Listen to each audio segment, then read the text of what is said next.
So hello, in this video we are going to discuss a very important concept which is dominant caste. You must be knowing that Sanskritization, Westernization, dominant caste, judgmani system, these are the questions from where usually 10 markers comes. And believe me, why I'm saying this important, because every year you go open a paper and you see these questions, any one of them. So hence I'm saying that this is very important and do it religiously. So in 1956, we'll start with 1956. Srinivas.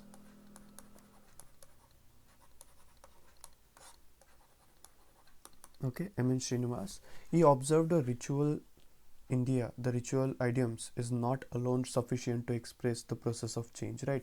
The way he first, what he gave this Sanskritization concept. So he understood that the ritual idioms or idioms, ritual idioms are not enough to express the process of change. Okay, in addition to ritual idioms, there are political, economic, social, secular idioms which are also important in acquiring esteem and prestige, social rank, privilege, and prominence. These category, that is social rank, prominence, and privilege. These categories of people are recipient of the change, and in 1956 he came up with the idea of dominant caste based on his field work in village in South India, Rampura village in South India. Okay, so he found out some of the most important factor understanding the nature of social and political life. India is not derived from Sanskritic text, okay, and on contrary, they are derived from everyday life such as economic, political context. And he identified following features of dominant caste. So now you have got the introduction part. Now move to body part. In the body you start writing with the features of dominant caste. So first is that a caste become dominant caste when it acquires ownership of the factor of production.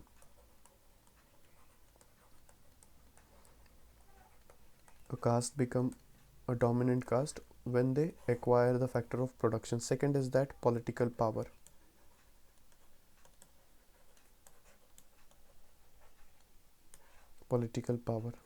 Third is that a considerably high ritual status.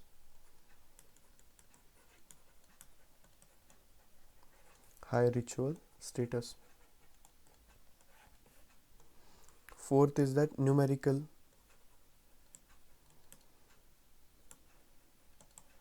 predominance, means they have the numbers. And the last is that the non-traditional education or Western education.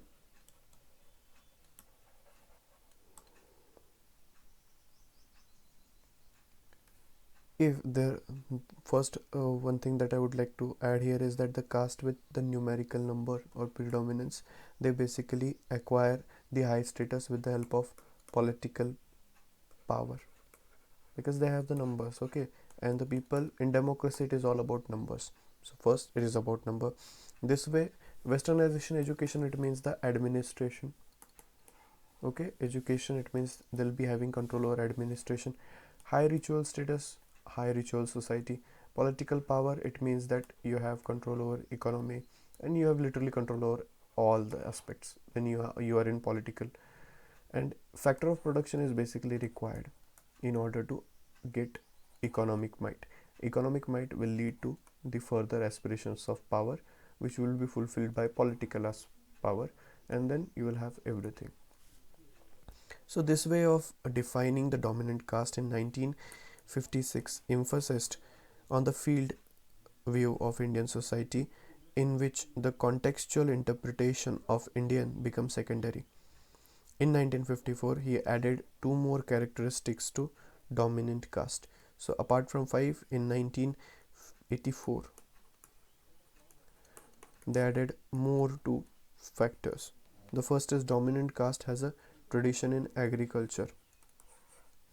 Okay, for example, Maratha community in Maharashtra, they are basically dominant caste, right? So there are certain castes in particular regions, they basically are dominant caste because of the control over most of the resource or the factor of production, political power, higher ritual status, good numbers, and even Western education. The second is that they also have the tradition in violence. This is what is the opinion of M.N. Srinivas. Okay, this is not my personal opinion, so don't come after me. Because of their political, physical, economic, and the exercise of dominance, this everything leads this caste to become a dominant caste. Okay, and the exercise of dominance revolves around the land ownership. The more land you have, the more economic might you have. The more economic might you have, the more political power you get. The more political power you get, you can do anything. So politics is basically a scope where you literally can do anything, right? Now, according to M.N. Srinivas, all these features are equal significance, are of equal significance. So Srinivas says that all the features, they are of equal significance. And when the caste exercise dominance by fulfilling all these criteria, then it is said to be the decisive dominance. Sometimes all these characters are not possessed, then the dominance is not decisive. So this 7 character, 5 plus 2, that is 7 character, is very important, and all must be fulfilled in order to be a dominant caste. If at least one of them is not fulfilled, so that caste do not becomes a dominant caste in true sense. Okay, now in any case, the first two, that is ownership of factor of production and the exercise of political power, they are crucial factor. This first, that is factor of production and political power, these are two. Even if you have everything apart from that, doesn't matter if you don't have these two. So this is something which is important. If you have production, factor of production, and political power, you are on the top of the world. So there are two types of dominance.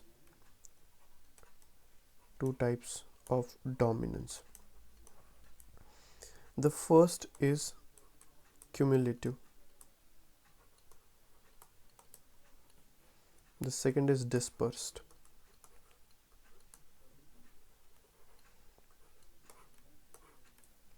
Basically both are like inequalities. All right, so what happens in cumulative dominance is that the people of the community, they're clustered at certain points, and then that becomes their cumulative dominance or area of influence. Dispersed is that the population is dispersed throughout the place, and the dominance is exercised throughout. Now cumulative inequality results when political, economic, and ritual power overlap, okay, and resides in one caste, and then the caste experience, if this particular thing is there in one caste, then the caste experience cumulative dominance. And when economic, political, and ritual power distributed among the various castes, it means that say politically caste 1 is strong, economically caste 2 is strong, socially caste 3 is strong.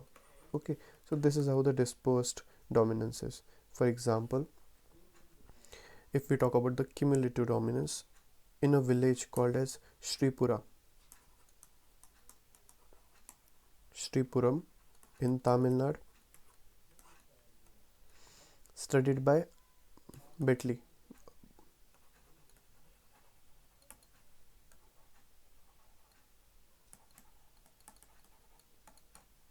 Andre Britley, all the factors of dominance resides with Brahmins. Okay, all the factors of dominance they resides with Brahmin. That is land. They are village leaders. They are economically rich, and they stay in that part of the village which is known as Agraharam. Okay, and it is the place where untouchables and other caste, that is Adi Dravidas, are not allowed. So they control the space, political power, ritual power, right, and these exercise cumulative dominance. Sripura Brahmins, all right, so they basically maintain a place called as Agraharam where untouchables are not allowed. Second is that another example that I would like to add here is Kumbha Pittai. Kumbha Pittai. This village is in Kerala, which was studied by Catherine Go. Catherine Go.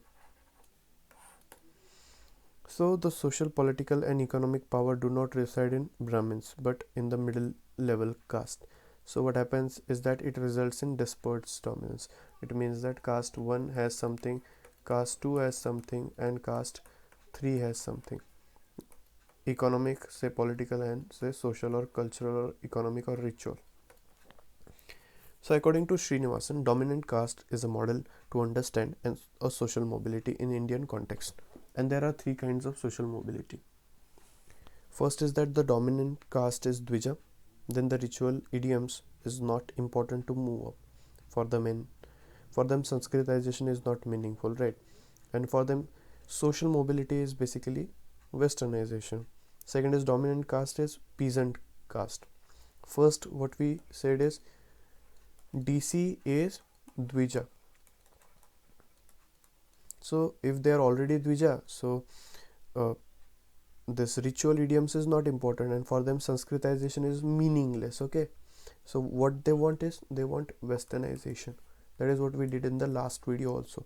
Second is if the dominant caste is cultivator or peasant or landowner, so then the model of social mobility of rituals is required, and that is Sanskritization.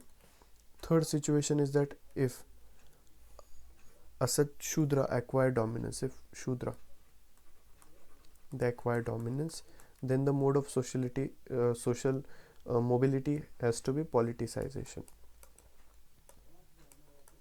Politicization. So this is the mode of mobility, and the member of dominant caste they become the part and parcel of political elite, and they exercise political power from different spaces. Many of them become absentee landlord. Okay, and they become the part of new political system and actively participate in vote bank politics. So according to Srinivasan, the Okaligas, the Okaligas, according to M.N. Srinivas, okay, the Okaligas have entered into the political process. They entered into political process, and the Okalika caste become Okaliga vote bank, and they have become vote bank. That makes the role of dominant caste in political system.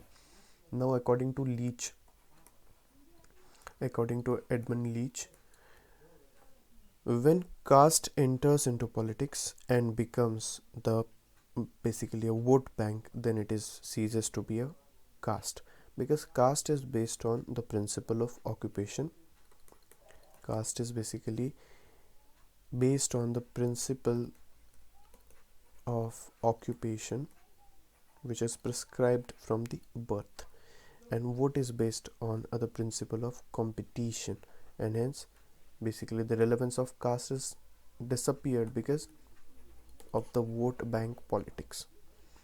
But at the same time, vote bank politics, it reaffirms or it makes even stronger the caste system, because these vote bank basically they make sure that these caste do not get open up to the other caste. Okay, and they are only restricted to this particular sphere, that is nothing but their caste one. because caste one is a vote bank of political one party, and he doesn't want his vote bank to be merged with basically a caste 2, and then this caste 2 becomes a vote bank of p2, and he gets nothing, right? So this is something that this person won't want, and this is the reality, bitter but reality.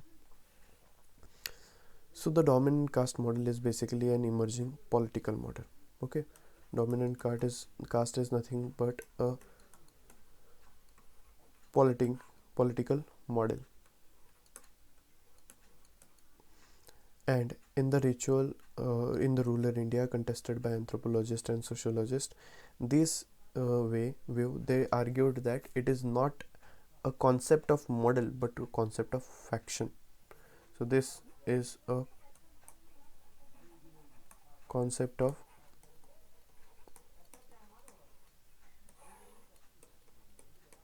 faction. Now a faction is an interest group of people coming together around the specific interest. It is not an enduring group of people they with the fulfillment of interest. So there is no fixed membership,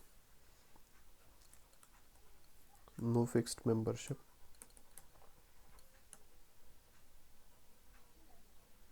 and the membership keeps changing depending on the fulfillment and non-fulfillment of interest.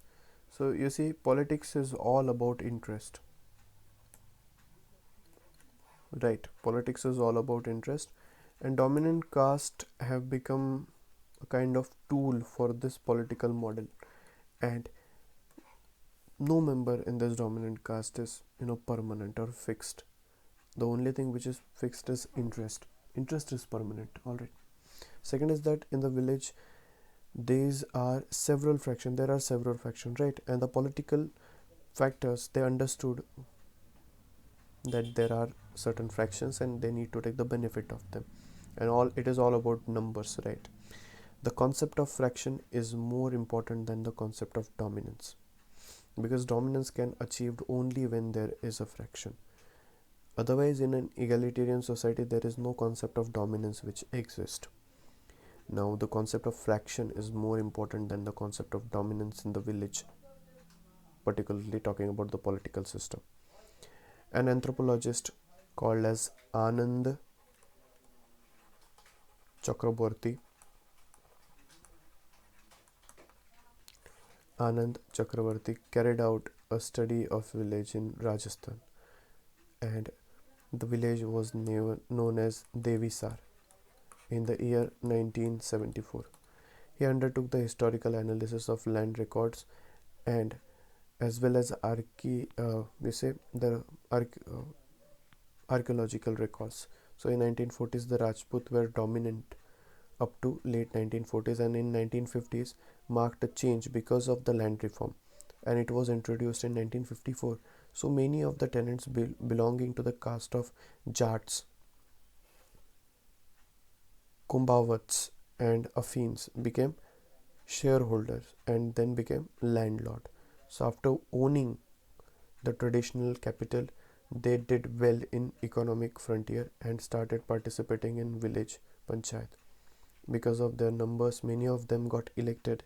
That was obvious, right? Because they have the numbers, and they could push the agenda of negotiating with the dominant caste. Anand Chakravarti called this as politics of bargaining, what it calls as politics of bargaining. All right. And he conclude that the model of dominant caste alone is not sufficient, and it has to be understood in relative or in relation with the village faction. So this particular concept of dominant caste, it has certain criticism. Okay. So according to Yogendra Singh, he was of the opinion that Srinivas identification was not based on any sound logic. Okay, he said that it was illogical. Simply, I mean, Srinivas identification was not basically logical, and that is how the constitutes the crucial attribute differs from the society to society, right? And the crucial attributes are highly variable and possessing the resources, and its actual exercise is different. That is, an individual may possess the power ability to be violent, but it may not do so. It may possess the power to be violent, but it does not do so. Why? Because of their own values, right? And possession of resources and its actual exercise is different. I may have billions of dollars, but if I'm not, a person of spending, then what the money is about, right? And if I don't know how to spend, where to spend, then that is also not right. And in many villages there are dominant individual. So Yogendra Singh say it is not dominant caste, it is dominant individuals. It is always dominant individuals. If we do a critical analysis of the theoretical significance of dominant caste, whether dominant caste is monolithic group or unified group, it is not always a unified group. Okay, it might have division within it or fraction within it. So this dominant caste, it is not just a unified group. There may be some individuals who are strong in the group, and there may be fractions or factions, right? Now dominance of caste may come from aspirative qualities like such as land ownership, ritual status, numerical strength, but these power also come from the personal achievements. Okay, so not just that, it also comes from personal achievement.